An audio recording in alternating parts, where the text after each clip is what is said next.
अगर ईश्वर सर्वशक्तिमान है तो दुनिया में इतना दुख क्यों है? ये सवाल हजारों सालों से पूछा जा रहा है। कोई कहता है ईश्वर की लीला, कोई कहता है कर्म का फल, कोई कहता है ईश्वर है ही नहीं। लेकिन आज हम एक ऐसा नजरिया देखने वाले हैं जो न ईश्वर को बचाता है न उसे दोषी ठहराता है।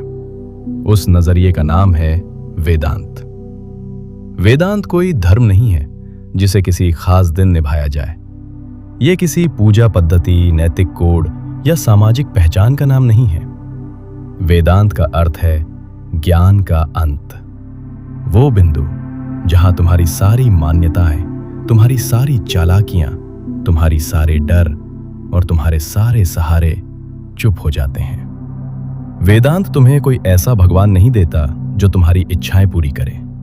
वो तुम्हें वो सत्य दिखाने की कोशिश करता है जिससे तुम्हारी इच्छाएं ही ढीली पड़ने लगती हैं। वेदांत का पहला वाक्य सीधा है, तुम वो नहीं हो जो तुम अपने नाम, शरीर या विचारों में समझते हो।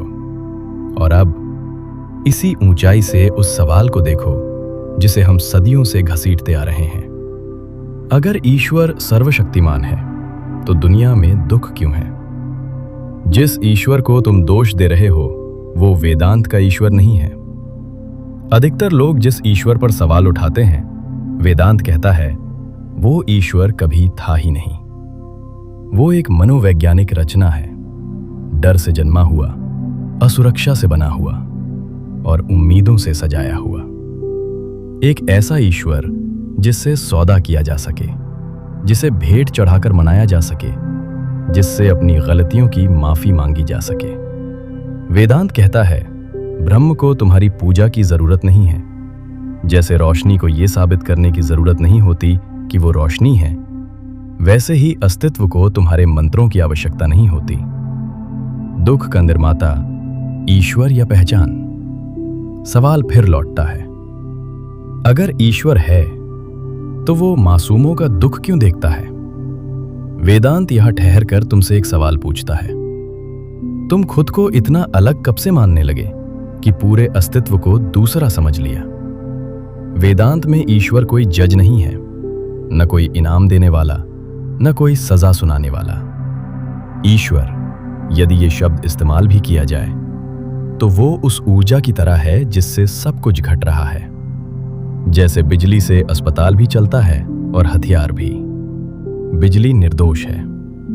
हाथ और पहचान सवाल के दायरे में आते हैं। और वेदांत यहां एक कदम आगे जाता है और कहता है उस हाथ से भी पहले उस पहचान को देखो जो खुद को कर्ता मान बैठी है।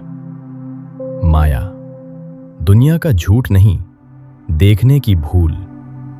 माया का मतलब ये नहीं कि दुनिया मौजूद नहीं है।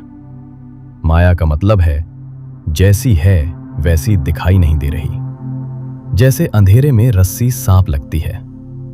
सांप असली नहीं होता, लेकिन डर असली लगता है। उसी तरह दुख असली अनुभव है, लेकिन उसका स्रोत गलत पहचाना गया है। जब चेतना खुद को शरीर, मन और भूमिका मान लेती है, वहीं से पीड़ा शुरू होती है। वेदांत साफ करता है, दुख घटता है, लेकिन वो चेतना का गुण नहीं है। धार्मिकता और माया का गठजोड़ बिना बोध के हर कर्म सौदा बन जाता है। बिना समझ के हर पूजा एक सुरक्षा कवच। गंगा में डुबकी हो या किसी और पवित्र स्थल की परिक्रमा, अगर भीतर वही लालच, वही डर, वही विभाजन जीवित है तो कुछ बदला नहीं। वेदांत ये नहीं कहता कि ये सब व्यर्थ है। वो कहता है बिना जागरूकता के ये सिर्फ आदतें हैं। अगर तुम्हें ईश्वर इंसान में नहीं दिखता तो उसे किसी पत्थर में खोजना भी एक पलायन है। अहम ब्रह्मास्मि, गलत समझा गया सबसे खतरनाक वाक्य। ये वाक्य अहंकार के लिए नहीं है, ये अहंकार को गलाने के लिए है। अहम ब्रह्मास्मि का अर्थ ये नहीं कि व्यक्ति खुद को सर्वशक्तिमान घोषित कर दे। इसका अर्थ है वो मैं जिसे तुम पकड़े बैठे हो वास्तव में ठहरता ही नहीं। व्यवहार की दुनिया में कर्ता है, जिम्मेदारी है, नैतिकता है, लेकिन सत्य की दृष्टि से कर्ता एक प्रक्रिया है, कोई स्थायी इकाई नहीं। कर्म कर्म कोई दैवी न्याय प्रणाली नहीं है। ये कारण और परिणाम का सरल प्रवाह है। जैसा बीज वैसी अनुभूति, न इनाम न बदला। वेदांत कहता है ईश्वर बीच में हस्तक्षेप नहीं करता। दुख ईश्वर का क्रोध नहीं है। दुख उस पहचान की गूंज है जिसे बिना जांचे अपनाया गया है। निष्कर्ष, दोष नहीं, दूरी। वेदांत तुम्हें दोषी नहीं ठहराता, वो तुम्हें दूर ले जाता है उस कहानी से जिसे तुम अपना जीवन समझ बैठे हो। आईने के सामने खड़े होकर यह मत पूछो मैंने क्या गलत किया।